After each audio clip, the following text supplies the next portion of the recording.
Hey, what's going on, guys? It's Anthony. You're watching Garage News. Today we're going to be diving into the Jeep Rubicon 392, some of the other Wranglers, and the Gladiator. So let's dive into the video.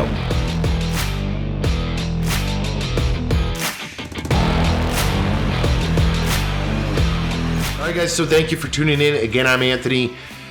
Make sure if you like this video, give it a thumbs up, hit subscribe down below. I appreciate you guys checking it out. I did coverage recently on the new Ford Bronco, and then I saw that Jeep had announced the new Rubicon 392, which to me was very, very exciting news because I'm a big fan of Jeep. I'm also a big fan of the new Bronco.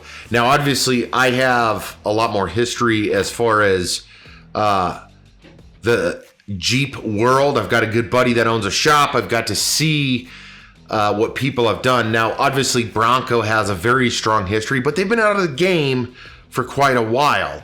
So I am super excited to see what the Bronco's doing, but I'm equally as excited to see what Jeep is going to do in order to contend with that Bronco. Now, if you're not familiar, Jeep has quite an extensive line, and it seems to be growing and doing fairly well. I see quite a few Jeeps on the road, whether it's the Wrangler, Jeep Cherokee, the Grand Cherokee, the Compass, the Renegade, and then the all-new Gladiator, which I've seen quite a few of those Gladiators on the road, which we're going to end this video with talking about the Gladiator a little bit. The Wrangler as a whole, to jump back, is pretty much the benchmark and has been the benchmark for building out your 4x4 dream vehicle, simply because the body style, the engine options, the suspension parts, the ability to build it up relatively easy and semi-cost effective to get 35s, 37s. And if you want to just keep stacking and going, then more power to you. But they're also extremely capable vehicles. Now, I don't want to downplay any of that. In fact, I would encourage you, if you're considering a Wrangler or a Bronco, jump back, check out our Bronco breakdown video, because these two are going to be competing neck and neck for who's the next king of that off-road midsize vehicle. And I think Wrangler and Jeep as a whole did a very smart thing with the Rubicon 392 and their, what is this thing called? The 4xe. Now, I'm not going to dive into the 4xe. Essentially, that's their new hybrid configuration. Seems pretty cool, but I think the Rubicon 392 is a lot cooler. So let's dive into that out of the gate. Jeep and Ram are really sticking it to Ford with the Rebel TRX release, essentially kind of dethroning the Ford Raptor at the moment. It's kind of a funny thing.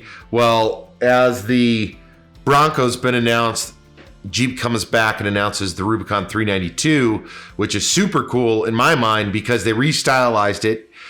You get this new badass bolstered interior that looks really good with the Rubicon 392. You also get the 392 6.4 liter V8, 470 pounds of torque, 470 horses. That is badass. You also get a fully functioning hood. You get some fender scoops. The boys are smart. They're pretty damn smart. And that 6.4, of course, is a Hemi 0 to 60 time at 4.5 seconds. Now, obviously, that much horsepower, in my mind, it's not too much, and it sits in a very nice spot because if you want to hot rod it, you can definitely hot rod that 6.4 liter Hemi. If you need that power for off the road or desert racing or doing whatever, you've got the power, unlike some of its predecessors in this world, to include the Bronco. I feel like the Bronco's underpowered out of the gate. That's my opinion. Running at that low 300 range in the horsepower world, where these guys are coming out of the box with the 470 horsepower and foot-pound of torque option. Love it. I also love the restylized design on it. They've got the wheels are looking good. The front bumper's kind of goofy looking. I think they need to fix that. So the wheel deal, 17-inch beadlock capable wheels, 30-inch mud terrains. You can add beauty rings and much more, and that's from the factory. So feel the flow. The Hydro Guide air induction is that new hood, which lowers engine temperatures and does much more. You can also put on some of the Mopar performance exhaust, so it has the make it loud, make it quiet button in the cab. So if you want to hear that 6.4 liter loud and clear, you have that. I think that is absolutely awesome. I feel like they're evolving the Jeep with doing this. I really do. I feel like now you can bring in the suburban guy that never really off-roads, but maybe once a month, once every 6 months, but has a badass vehicle that's capable and that is just out of the norm. It's not a SRT. It's not a juiced up 6.2 liter Chevy. It's not any of those things. It's a Jeep Wrangler. Through and through. They have a lot of other options with this, half doors and etc. Let's see. You've got paddle shifters now, which is really cool. You got the newer Uconnect 7-inch display screen in the instrumentation. You got your 8.4 wide screen. I do wish they would went a little bit bigger on that. You of course got the standard now.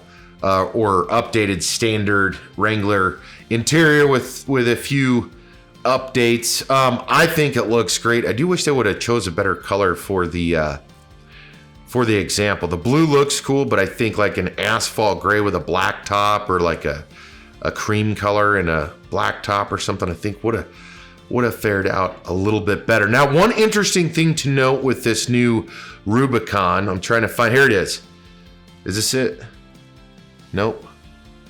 Well, I'll read this anyway. So the 392 has the electronic sway bar disconnect, which allows massive articulation in the front. Ramp travel index of 730, giving the Rubicon 392 superb off-road capability and suspensions of travel. Now this, let me try to find this because there's something very interesting that I want to point out. Here it is. Incredible maneuverability. All of this information today is available at jeep.com. Go to the Wrangler, click on the Rubicon 392, check this thing out. So this is very interesting to me. Engineered to harness an impressive power, the Wrangler Rubicon 392 offers dynamic maneuverability while traveling at higher speeds. Plus, branded Fox aluminum bodied 2-inch diameter shocks enhance performance using race-proven dampening control to provide a comfortable on-road ride and steady handling in off-road conditions. So Jeep, the competition to the Raptor, Ford, these guys got a contract with Fox Racing, or Fox, to do their suspension. Meanwhile, the TRX is using these new Bilstein shocks, which look awesome. And then the Raptor is also using Fox. I find that to be extremely interesting because the Wrangler is direct competition for the Bronco, and the Bronco came out and said, we want to compete against the Wrangler, yet they have the Fox suspension. Now, obviously, aftermarket world's different. I'm saying from the factory. Now, you can get Bilsteins for any kind of car. You can get Fox shock, well, not any kind, but any brand with limited models, etc. Same with Fox and same with a bunch of other guys. But from the factory, it's super interesting for me to see that Fox has a deal struck with the Rubicon 392.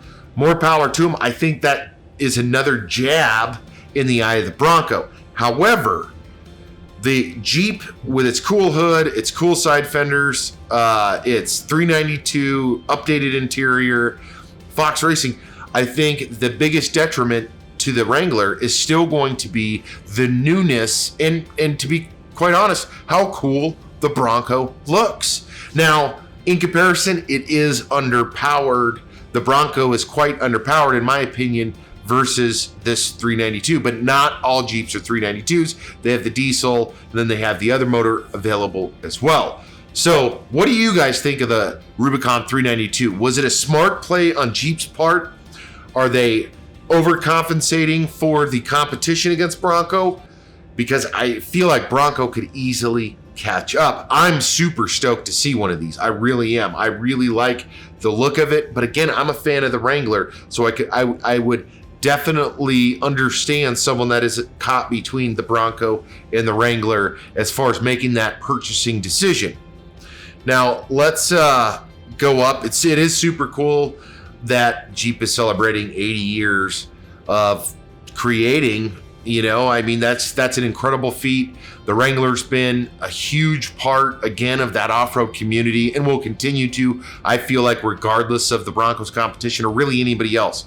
I don't think Wrangler is going anywhere. They've been doing what Wrangler does best for so long, and they're so supported by the aftermarket community. Again, I don't feel like they're going anywhere. I feel like this is a cool option. I feel like the 4xe hybrid could be a cool option, and then they'll continue down this path. Again, drop a comment on your thoughts of the Rubicon 392. Now, before I wrap this video up, one thing I did want to talk about, I'm trying to pull it up here because I ran through this and then I looked up some stuff. So the new Jeep Gladiator, I've seen quite a few on the road. They look cool. I feel like it definitely would look cooler with a lift. I haven't seen many lifted at all. But my question is this. So the Jeep Gladiator is, of course, if you don't know, the Jeep pickup truck, which in my mind competes in the midsize pickup truck, which you're going against the ZR2 in the Chevy world, and you're going against the Ranger in the Ford world. But it is a cool truck. I think that there's definitely a place for it. It has that standard kind of Jeep interior, but it has a bed. It's a 4-door with the bed, mid-size truck.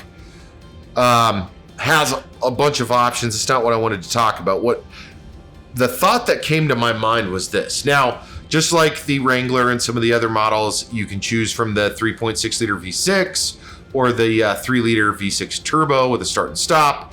A lot of them are the similar options. Now, the one thing I'm waiting to see, because this is new to Jeep, is they really need to, I really hope they do, is juice this bad boy up. Rubicon 392, awesome. And maybe they don't want to do it because it's competing with itself, but I think they need to put the 392 in the Gladiator. I also think that they need to lift this bad boy up some, put bigger wheels and tires on it, and that, I really feel like that thing will sell like hotcakes because it's the compromise. If you want a full-size or you want a mid-size truck with a bed, bam, there's your option. And I think appearance-wise, the ZR2 I feel looks good. The Ranger looks okay, but this thing lifted up, 392 in it, Fox shocks, or even a nice set of Bilstein shocks. Throw that badass hood that the Rubicon has on it, the Rubicon 392. Whew, you got yourself something pretty special right there. I believe that would be a cool vehicle to compete because, again, it doesn't look like either of the two, to where the other two look like just modern versions of themselves. That's what I'm thinking. What do you guys think about the Gladiator? Should they juice it up? Should they waste their time? Or should they just sell it as what it is? Interested to hear your thoughts on both this, the Rubicon 392, and much more. All right, guys, I'm trying to keep this video relatively short. As I said in the beginning of this video, I've done several of these types of videos, and I'm going to continue to. I absolutely love kind of going through, giving my perspectives, and really staying up to date on all this information. I appreciate everyone that is watching these videos. Please give it a thumbs up. Hit the subscribe button. It means a lot to me. Check out some of our other ones. We did breakdowns on the Raptor, the Ford Bronco, the Rebel TRX, the GMC Hummer, and much more. That's it, guys. Thanks for tuning in, and I'll see you in the next video.